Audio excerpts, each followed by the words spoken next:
Hello, welcome everybody to the next episode of Operators Table podcast hosted by me. So today's guest is Mróz. Maybe the best would be, as I always do with my guests, to give them the floor to introduce yourself in a few sentences. Yeah. So first of all, thank you for having me. And I'm Greg. I'm chief of staff at Good Morning Venture. Good Morning Ventures is a venture builder founded by Martin Pogroszewski. And at the same time, I'm a COO and co-founder of SALT. SALT is a D2C brand. We produce electrolytes for performance athletes. Okay, perfect. Maybe one sentence, what you are the most passionate about right now. Generally, I'm the most passionate about entrepreneurship, and that's the thing that is the most interested to me in my life. That's also the goal of my life, to be entrepreneur. So generally, I would always answer that entrepreneurship is the most interested thing for me.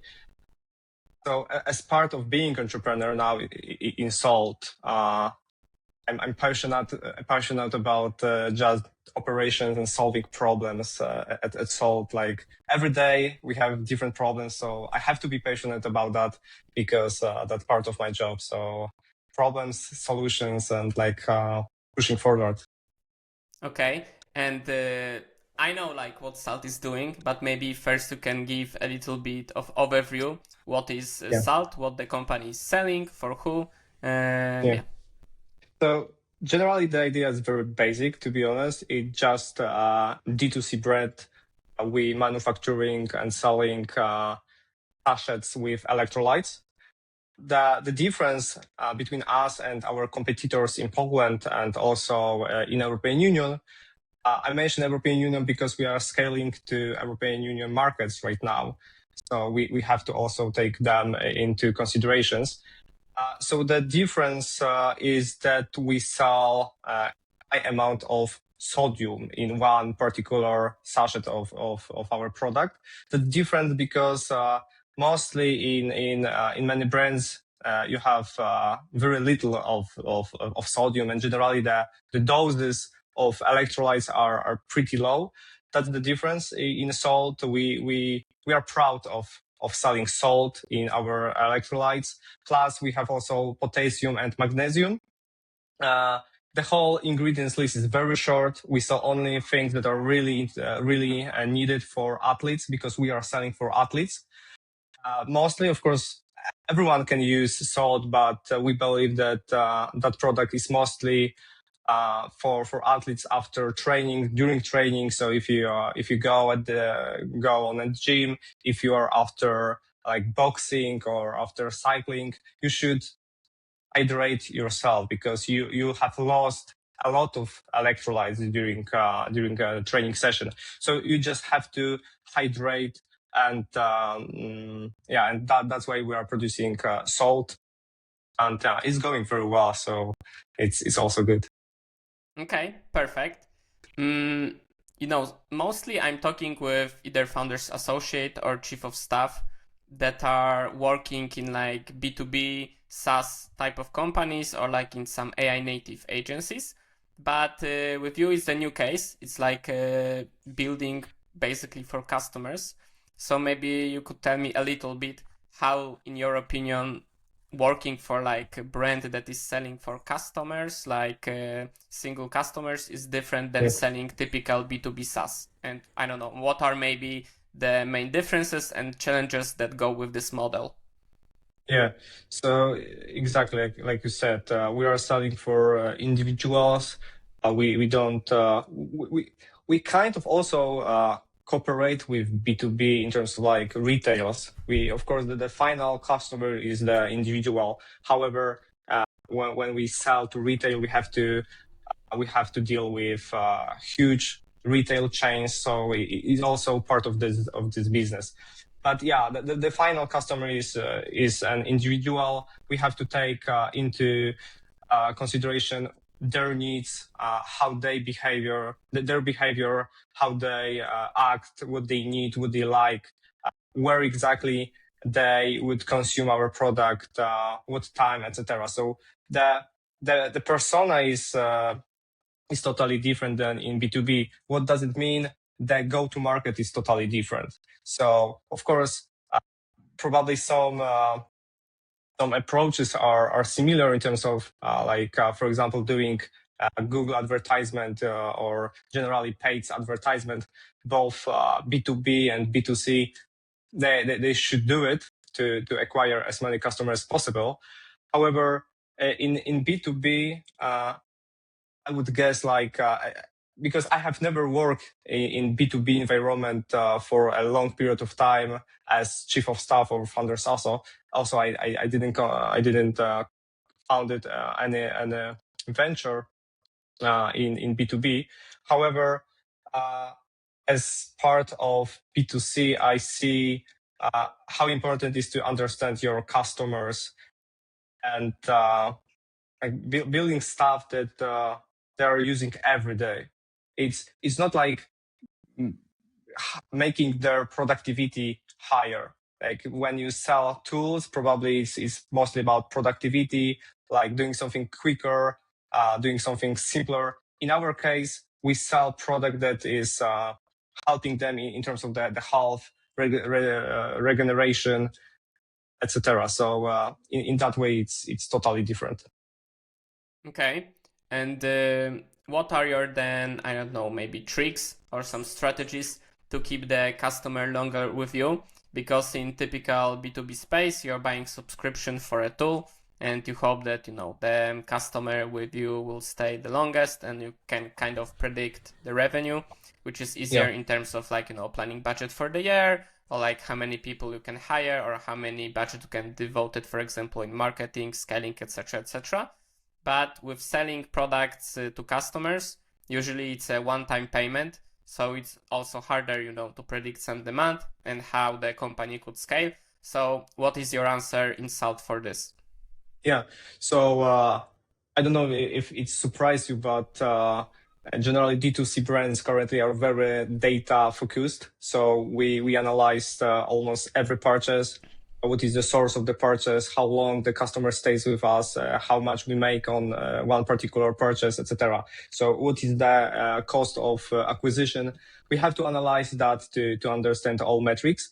And of course, like the LTV, so how long the customer stays with us is probably one of the most important metric in D2C.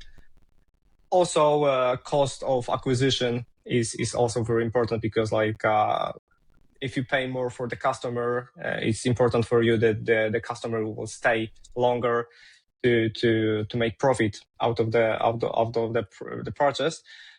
So to make them staying as long as possible, of course, the best option is to encourage them for a subscription instead of the just one-time purchase.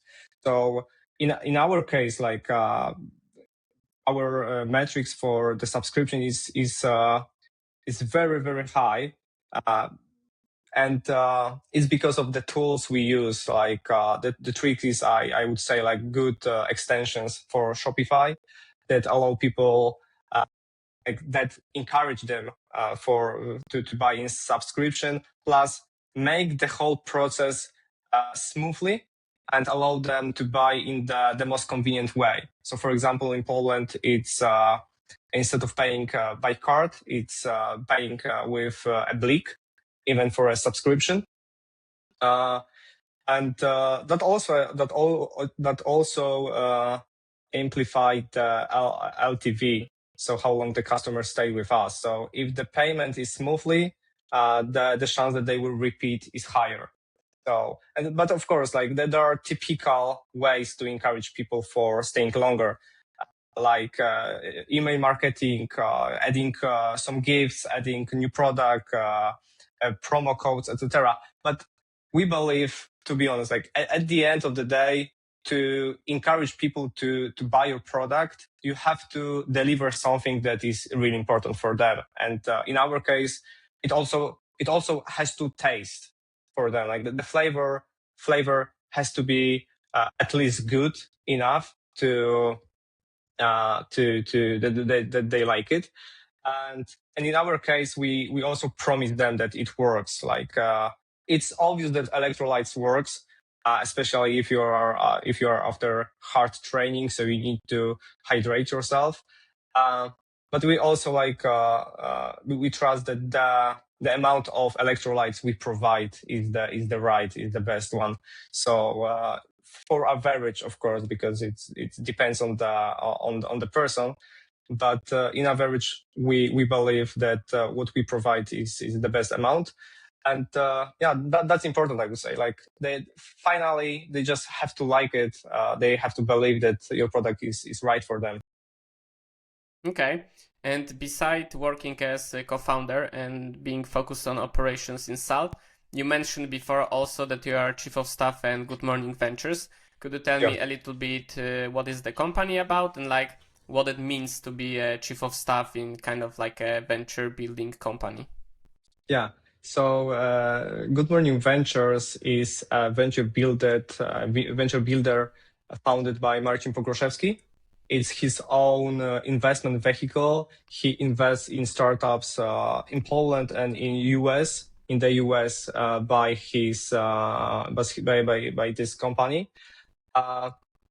Plus, he is building companies from the scratch exactly through this venture builder. So, for example, one of the example is Mięsna Paczka. It's a company that is running very, very well. And second business is Salt, exactly. So Salt is a portfolio company of Good Morning Ventures. And yeah, I was I started working for Martin and his venture builder like 2 or 3 years ago, and I was responsible for exactly helping with the portfolio companies, the investments he made, plus a lot of administration work that he had in private life, but also in the business life. Okay, so what would you describe was your main job as a chief of staff in this venture builder? And also, what was the maybe most interesting part? Yeah. So in terms of maybe firstly, I will answer the interesting part. So when I started working for Marcin, I would say at the beginning I was just super excited about how diversified is his life and topics that he's involved in, and as I could be the part of everything what Martin was doing in his life, I was super exciting of doing all of that stuff. Even being chief of staff sometimes means you have to buy tickets or you have to book an Airbnb. So most of the people, it could be boring or like a staff for more like assistant, not a chief of staff, not a person after high education abroad. But as you know, like knowing what is behind the trip, if that's the business trip or like private trip, but you know exactly what is around that and how important it is for the founder. So like doing it is also super exciting because you know it's just a part of something bigger. So I was interested in everything, and I was super happy that I could do that. Ask from like administrative thing like closing franchise in one state of US and opening in another one because Martin just moved, and like a lot of just paperwork, like bureaucracy thing in the US. And so first you have to understand how does it work exactly. You have to proceed, you have to fill in documents, etc. And you know that it's important. You don't want to make any mistakes, so it's kind of also stressful. And more important things I would say, or more difficult, that are related to business stuff or investment processes, or like talking to customers, talking to investors, that I was also involved in, or just sourcing of ideas even. So so that's one thing. So in terms of what I was interested in the most. So in terms of the tasks, when I joined Martin, I remember my first task was about pricing strategy for Mięsna Paczka. So Mięsna Paczka is leading by Damian Kopecki. He's CEO, he's co-founder and CEO of Mięsna Paczka. And Martin asked me to check their prices and think about what they could do better. So I was then looking at competitors, looking at the Polish D2C brands, how they work on the pricing strategy. So that was the first time I was I felt like real generalist, as I didn't know this field. I didn't know anything about pricing strategies, etc. for D2C brands. So I had to just deep dive in the topic and just provide the best answer I could. Yeah, to be honest, it's funny because when I was working previously also in a venture building company, this was also one of my tasks. So basically we were developing an MVP for like one client that was like a big logistics provider. And also the goal was to think of like, how we will interact with this SaaS that we were building. And we had like 3 different options per pricing model. And I also needed to do a little bit of research, how the competition is doing. And then in, big model in Excel, based on like, for example, how many quantity or like how many employees are in company, like also what would be the best model. So yeah, funny that you had the same task. Okay, and you said that being a chief of staff, in your opinion, is a generalist. So maybe you can tell me, how do you define this term in your own words? What does it mean for you? Yeah, so being generalist, I would describe as being a person that is able to solve any kind of problem. You don't have to be, especially in the current world where is AI that can help with almost everything. You don't have to be an expert in any field. You just have to be able to find the simplest solution, or if you can't solve the problem, to be able to find the person that will solve the problem. So generalist is person that is solving problems, every kind of problem. And of course, that type of characteristic is also related to being very well communicated, being a responsible person. So to being a generalist, probably I would say you have to have very well structured your own life to be able to structurize the work and to be able to find solutions for problems. So I know immediately if I meet someone and we talk even about the private stuff, if the person is a real generalist and if could be a chief of staff or founder's associate, it's about if they cut corners in their life, if they are kind of lazy, or they are like the most ambitious person that wants to do stuff in the best way. It's also it doesn't mean that's a good thing for generalists if you want to be the best in everything. Because if you want to be the best in everything, probably you are not focused. You can't be focused on many stuff at the same time. So being a generalist is like finding the right balance between how much time to put into something versus if it's really worth to do that. Because like building a company, there is dozens of topics you have to be involved in. So you just don't have time for everything. So you have to rotate and balance your time. But generally is the person that just gets stuff done in the right, simplest possible way.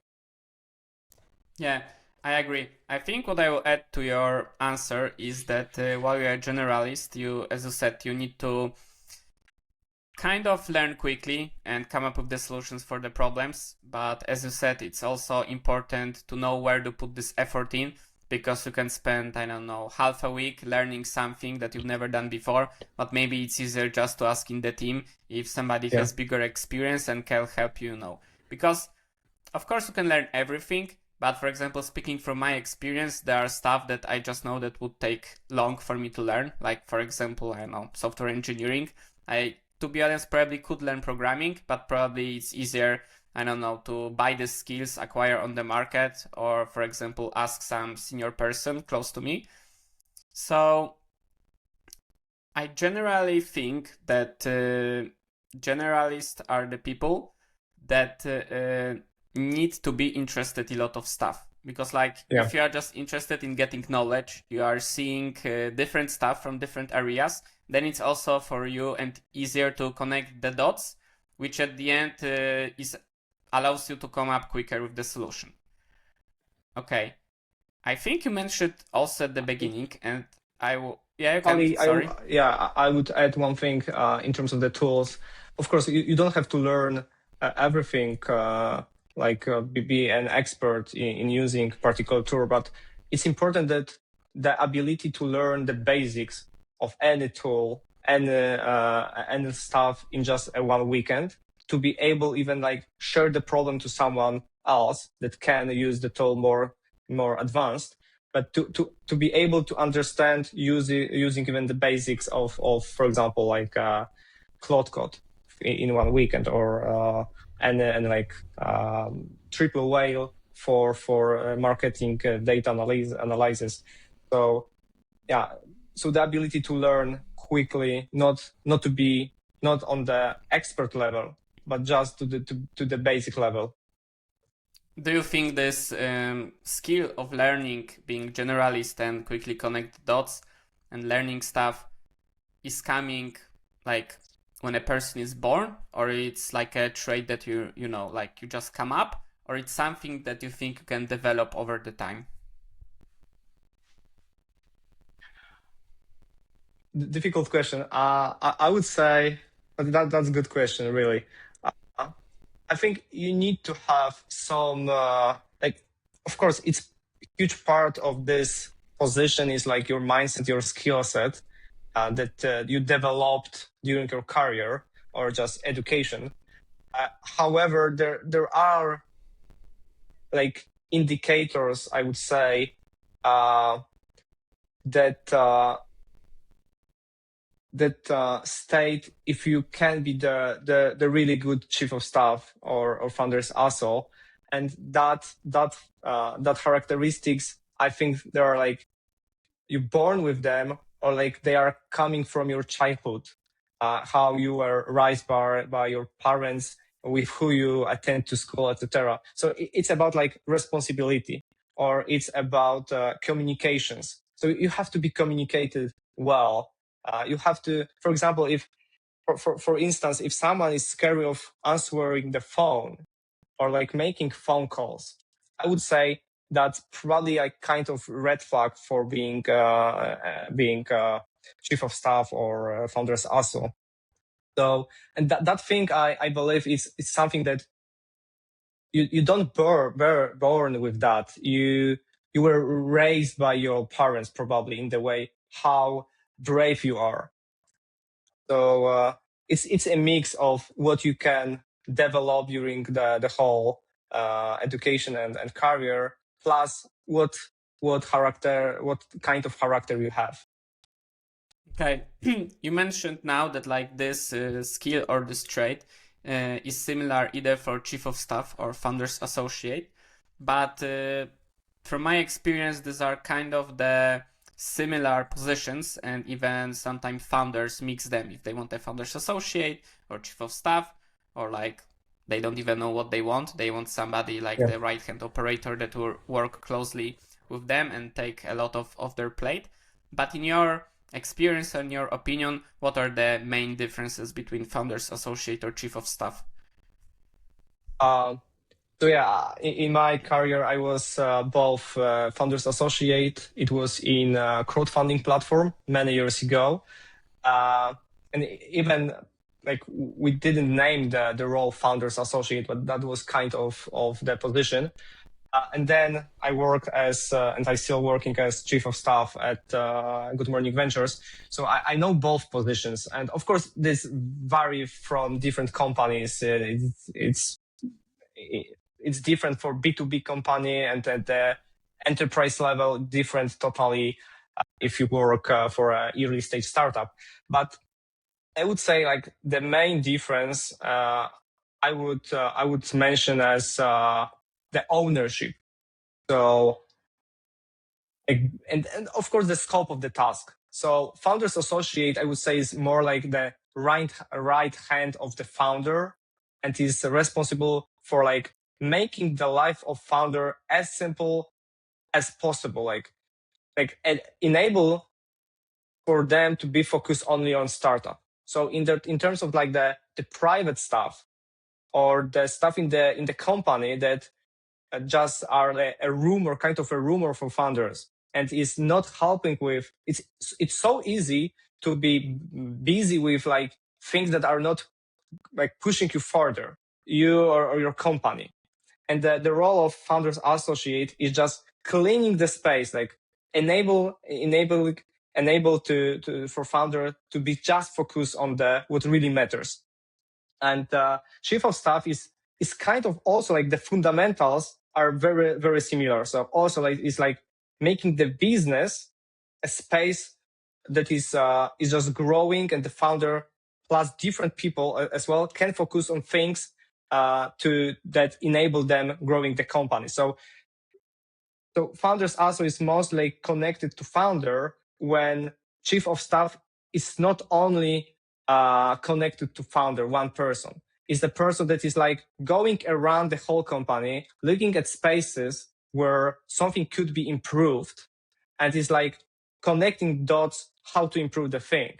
So I would say like the role is founders associate, then is chief of staff, and then is COO, and then CEO.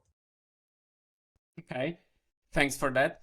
And you mentioned also before that sometimes even as a chief of staff, so probably this more senior position than executive assistant or founder's associate, you are still, Yes. part of your job is to do this kind of low level tasks. So I don't know, book a flight ticket, probably maybe put some invoice, close the month in accounting. So what would you say to people that, for example, want to have a chief of staff position, but they are scared that, for example, founder will just give them these lower level tasks? Mm-hmm.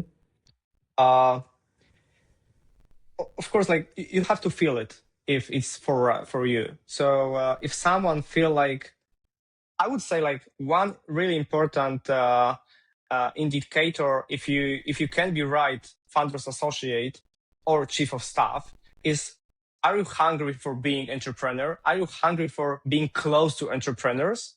If yes, yeah, that role is for you, for sure. Like I don't think there is better role where you can learn how to behave as CEO than being as close as possible to founder. So there is no role that is closer to founder than founders associate. And even if you have to like do boring stuff like booking a ticket, booking Airbnb, some accounting, etc., making summaries of the meetings, like researches, etc., it's totally fine. It's totally fine, because that's the first step of understanding how businesses works, how entrepreneurs think, etc. So being as close as possible to important things, and of course, like if you feel like you have ego and you don't want to do that stuff, you want to be an expert, you want to be someone that is focused just on one thing.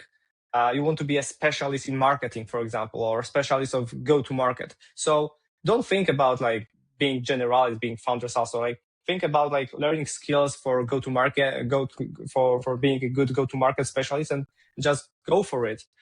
Yeah, and of course you can become a great founders not only from being founders associate. You can of course like evolve from being go-to-market specialist or anyone. So it's just one position that is probably allowing you to learn quicker and faster from being closer to important topics.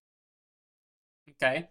And let's imagine that I'm the founder of like either B2B or B2C company, and I don't have my right hand, either founder's associate or chief of staff. So like, how would you sell this position and convince me that I actually need it? Like, what in your opinion would, like, what boost it would give me? Would it save me time? Would it save me, I don't know, money? Or basically, would it allow me to do better or different things? How would you describe it? Yeah. I would say like it gives you clarity and space for building your company. So if you are CEO and you are busy with operations, that something is wrong. So you should have clear. You have to have a space for clear thinking, for dreaming, thinking what to do next, etc. And every particular task that is just taking a time from you is probably is a wasting of your time. Your time is much more worth than doing repetitive tasks, etc.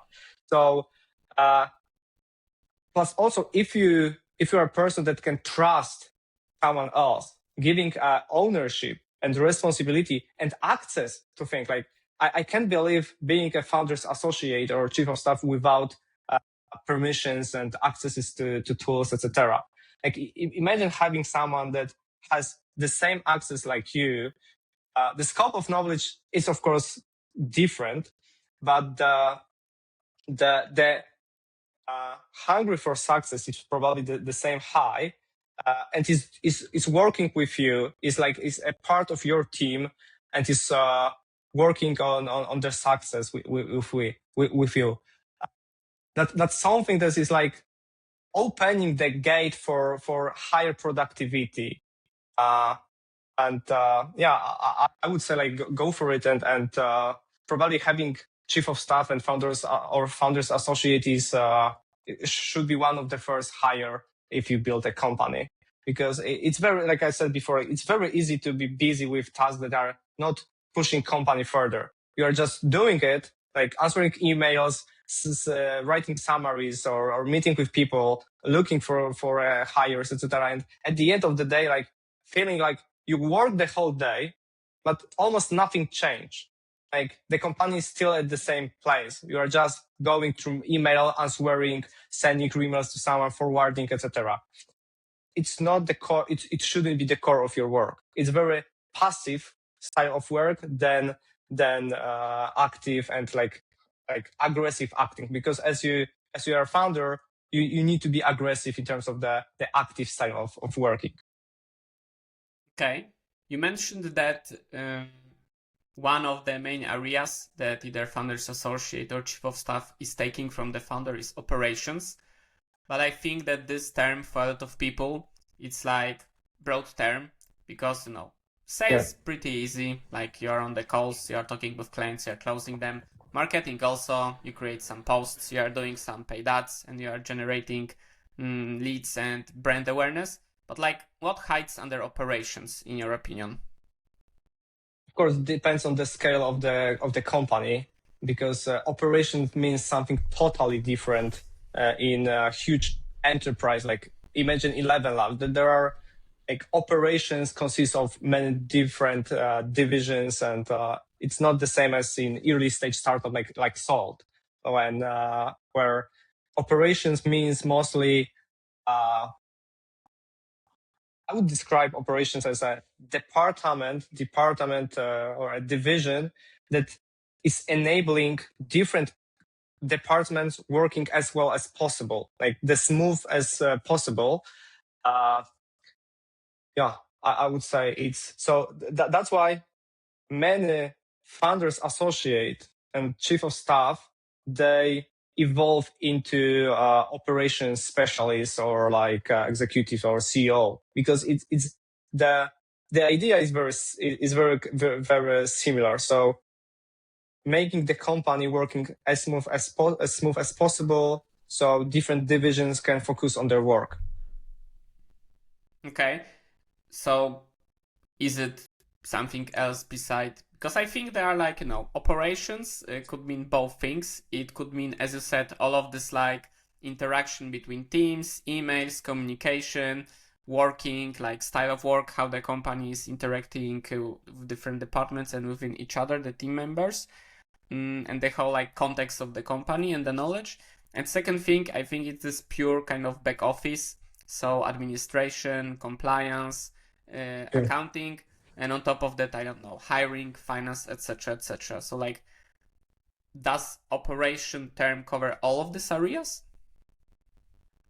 Depends on the scale of the company. So how big the company is. I would say it's involved. So in the small company like Salt, yeah. So operation consists all of that: controlling, invoicing, accounting, legal, hiring, even product, also kind of sales in terms of like the back office of the sales. So everything, despite of the different divisions. So when you start a company, probably the first choice is like doing go-to-market, because you have to start selling.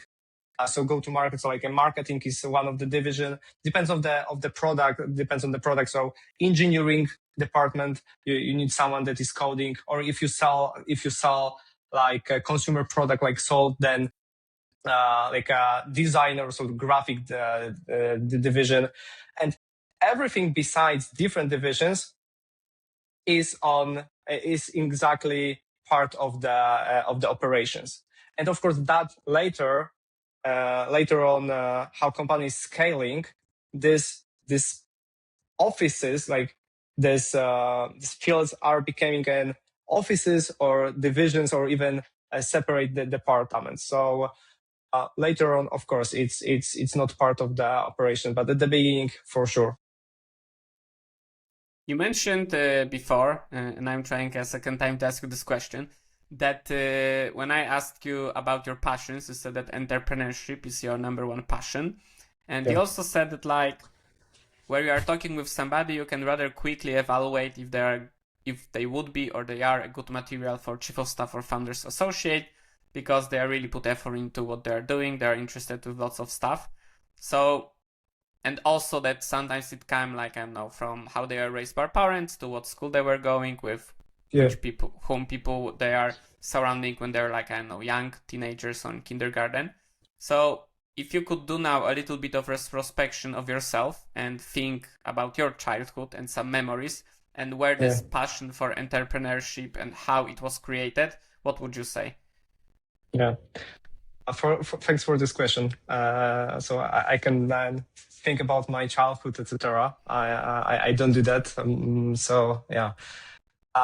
So I was like 13 years old when I understood that I want to be an entrepreneur in the future.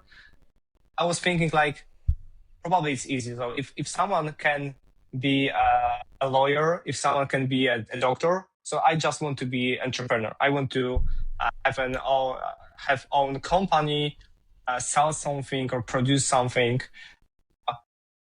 As I was older, I understood that it's not so easy. Like you really have to understand what you want to produce, to who you want to sell. You need to raise money for that if you don't have a family business. But yeah, so I think mostly in my case, it was about like kind of a freedom. Like I always was connecting entrepreneurship to a freedom. Like you have like your own choice, what you want to do, what way you want to do. It's also about creativity. I was always like very creative in terms of like how to solve problems. So how to do something, how to achieve something. So I was the whole my life, I was like fighting with being kind of average in terms of like the wealth of my parents versus how high a bar I was setting. So my bar was always higher than the people around me, my peers, and what my parents were teaching me about. Like mostly they were teaching me about like calm life, like just calm life with a normal position at ministry or like a corporation, something like that. But I always wanted just more. So and then I had to. So if I was setting up the bar very high, then I had to just find out how to achieve that. So that means I had to figure out mostly a creative way do something in not normal way to achieve that. So, and with that approach from, I would say like 13-year-old, I was living the whole time like that. So the junior high school, university. At the same time, I was just thinking how to achieving things that are outside of the scope that is close to me. So where are people like VIP, where they are, and how to be with them, like close to them. And at the same time, I was focused on exactly being close to entrepreneurs to understand how they think, how they solve problems, etc. To finally became one of them. And the third part of my life during a childhood was like being passionate about like problems and what, because I knew that I need to find a problem that is a pain problem for people and solve that problem to finally become an entrepreneur, right? So the whole life from the junior high school to university and even until now, I'm thinking about problems. I'm looking problems. I'm thinking how to solve them in the simplest way. Yeah. So like if you would talk to my parents, they would probably tell you that I'm totally different than my brother even, because I have like I don't know why, but just something is just pushing me for more and more and never stopping. Like even if I sometimes I have some failures, falls, it's never stopped me. Like if not that way, so another way. If not by doors, then by window, etc. So yeah. Yeah, I think it's a common concept to chief of staff or founders associate that I talk to, that they are pushing, they always putting the foot in the door.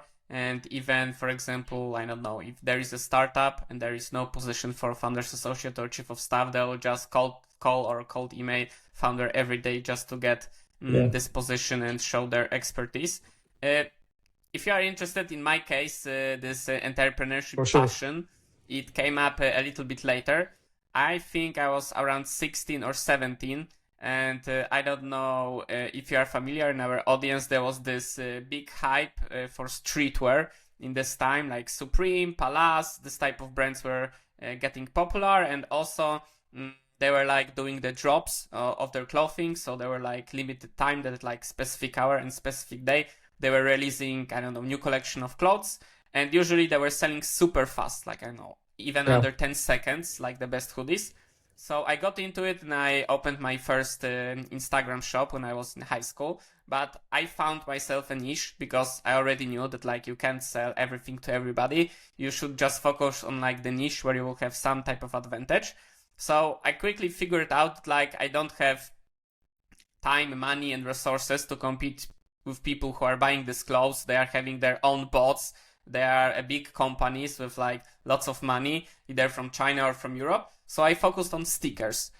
It sounds probably super boring, but when I dig deeper into it, all of these companies, they were also selling rare stickers. They were like collectible. Like, for example, I know in Poland, a lot of people, for example, from my parents' generation, were collecting like this small sticker that you put on the envelope to send it to somebody, and there were like also limited collections. Yeah. So I was just buying the stickers and also reselling them for more money. And there were also like some super rare stickers with like Louis Vuitton that I don't know, I was buying and later I was selling with the profit for a few $100s, because the prices for the sticker could be even like $500 per one. So yeah, and then I think my passion started, that I saw that like, oh, actually I can make money, it's cool. Like it also, as I said, involves a little bit creativity, and that's how it started.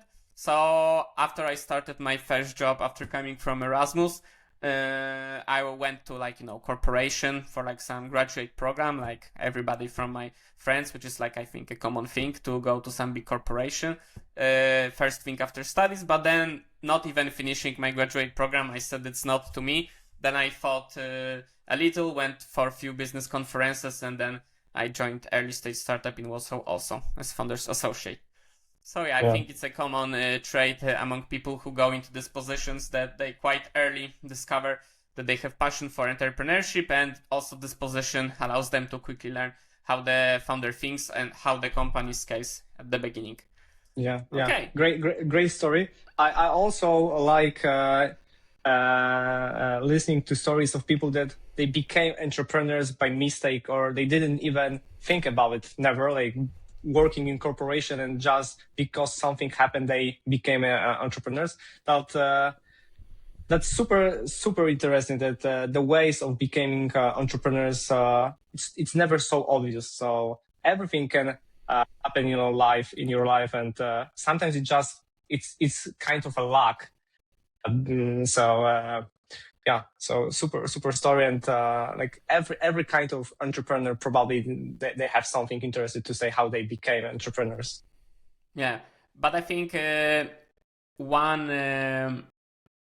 thing that it's worth to add here is that now, looking back at my experience, I know that there are a lot of these people that are fresh after some Ivy League with no job experience. They're applying to Y Combinator because they are crack engineers and they are thrown a lot of money and they're doing B2B agentic SaaS startup, etc.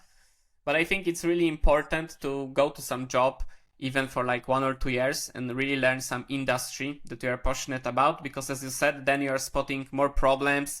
You are talking with possible clients in the industry who, for example, are experts, and then you are discovering like what problems it's really worth solving. So at the end, what you can build the business around. Because if you are like, I don't know, teenager that said that like doesn't want to go to studies because he will build AI website for small and medium businesses, because this is what the coach on Instagram said, that they will earn 100 million if they will just buy the course, then I think it's pretty quick path to like burnout and thinking that maybe entrepreneurship is not for myself. But actually, let's say that somebody is really interested in sports, and then they're joining some health tech company, or they're joining some, I don't know, company that is developing intelligent trackers for the gyms.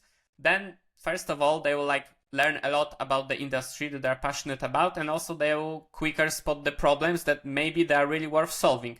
Because like if you are like a teenager or you are freshly graduated from college, the biggest problem you can think of is like how to rent a place in Warsaw, and there are already like 1,000 ideas like this. But also it's important to think who you are selling to, because if you are selling to, I don't know, another like recent graduate, probably they don't have money, they are cheap, and they will not buy your product. But like if you work in some industry and you really spot a problem, for example, for big gym owners that own, I don't know, big chain in Poland and they have 50 gyms, then it's much better to try to build something for them. What do you think? Yeah. Totally agree. I would add one thing, or maybe two. The first one is if we look at data, the average age of founders when they start, it's not 20, it's above 30. So to being successful entrepreneur, probably you should start later than earlier. However, on other hand, before you succeed, you need to fail sometimes. So it also take time to fail. So don't wait too long to start, because you need to give yourself some space for just failures. Another thing in terms of the ideas, when you are young and you just want to start something, probably the another most common idea is for like taking picture of your fridge, and is like suggesting you what to eat, like what to create with ingredients that you have. Also because probably like you don't have knowledge about niche where you could build something, because you are just a student. Probably you don't have a lot of money, so your fridge is almost empty. That's why that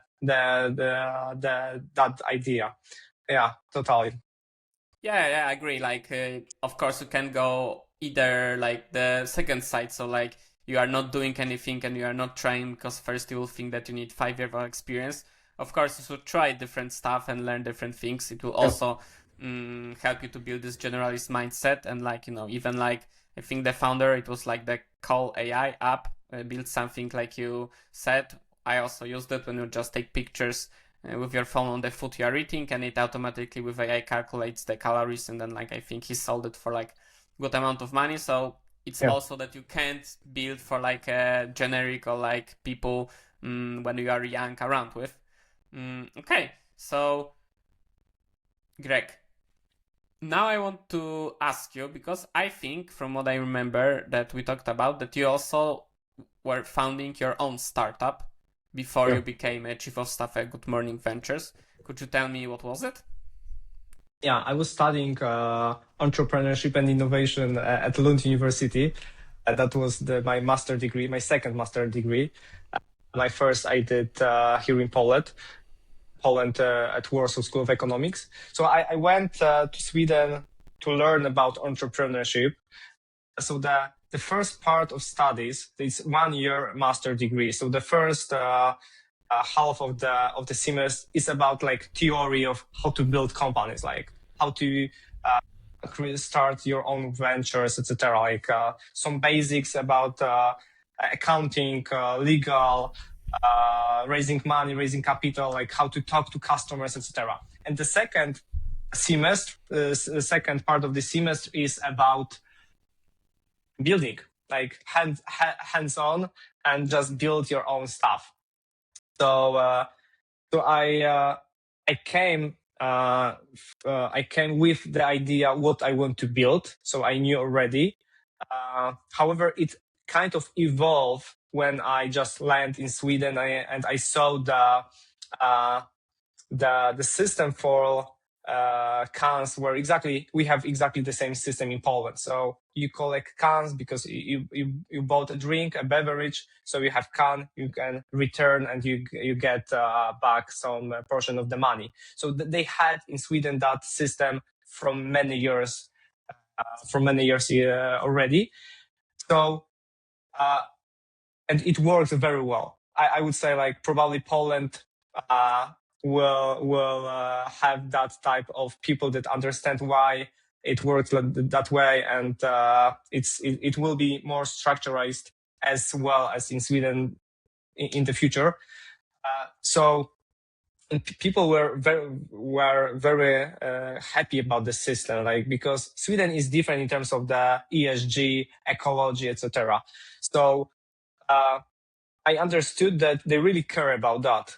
So I came up with the idea of second hands, so like reselling products. So the first idea was like selling product, like resell the clothes from influencers. So if influencer was using something, so then resell to the followers of that influencer.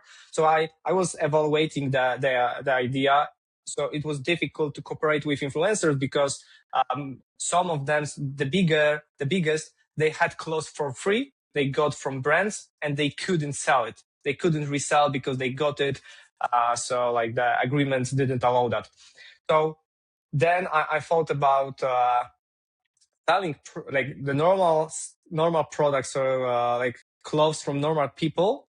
So the idea was like sending them a bag, like just a normal bag. They are putting all clothes to the bag, sending to me, and I'm reselling.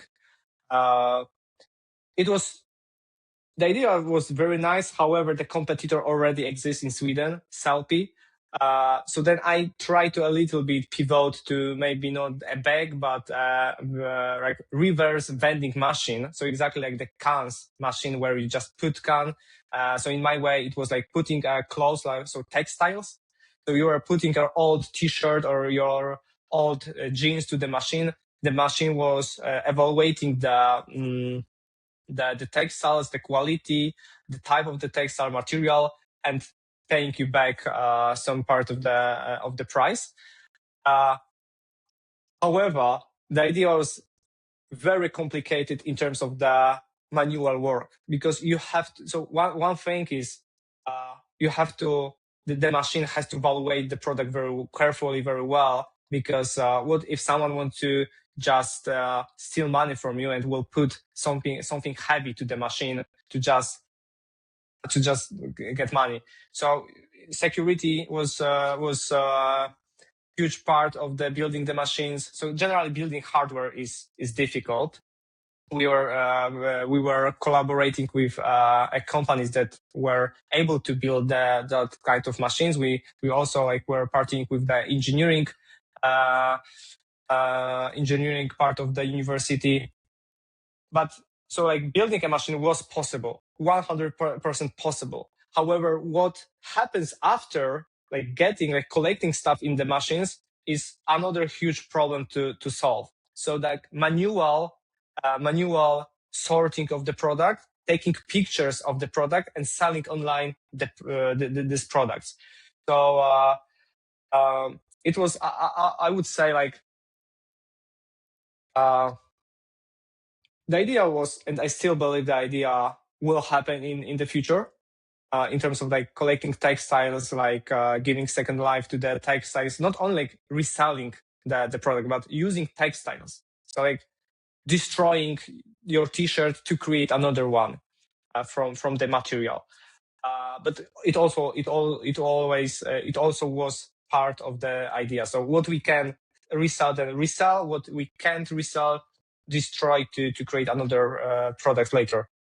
But I would say it was not the right timing, because the hardware was difficult to build. With AI, probably now that would be much easier. AI was not popular at that time. It didn't exist almost at that time. Plus the manufacturing, the process of manual sorting. Now with AI robotics, that would be probably much easier without involving so many workers, employees. So yeah, I was trying super experience. Probably that experience helped me to get my job at Good Morning Ventures. So that's why I could work for Martin Pogroszewski, because of the background of building own stuff, understanding how difficult it is to build something, how to talk to people, how to talk to customers, how to raise money. So I already knew all of that. So that helped me to smoothly start working for Martin. Yeah, super experience. So summarizing this chapter of your life, you are saying that once you're a founder, or a founder that failed and didn't scale the company how they wanted, then it's an easy path to actually, as your next step, to be a chief of staff, for example, for another founder? Yeah, I think so. But it shouldn't mean you will not try again. You should try again later. I was being a chief of staff for 2 or 3 years and then starting something on, because you learn maybe the missing part, something maybe that you failed. So maybe after the 3 years of working for, I hope, successful entrepreneur, is giving you the knowledge, the missing part that allow you to build your successful company. Yeah. Okay. Thanks, Greg. I think we touched a lot of topics today, either from talking about your current business endeavors, about your work experience, also a little bit about chief of staff and founders associate roles.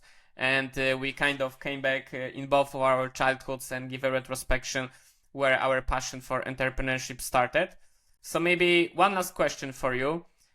Yep. If somebody is thinking of either founders associate or chief of staff position, and they want to apply for early stage startup, but they are not networked super closely with some founder, what would be the best way for them to sell themselves and increase a chance of the meeting with either founder or hiring manager to present this position opportunity for them? Yeah. What I would do, if I would just be a person who is starting, first of all, I would cold mail as many people as possible to just talk with them, to understand the position, to prepare myself for the interview.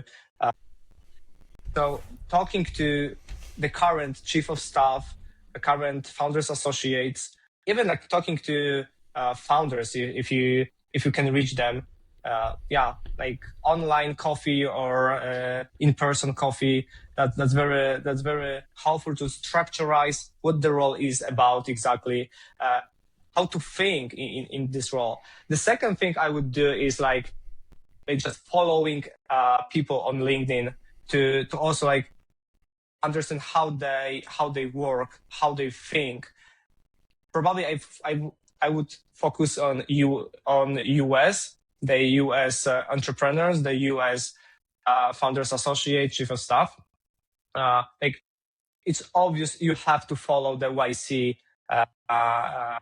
companies from the previous or the current batches.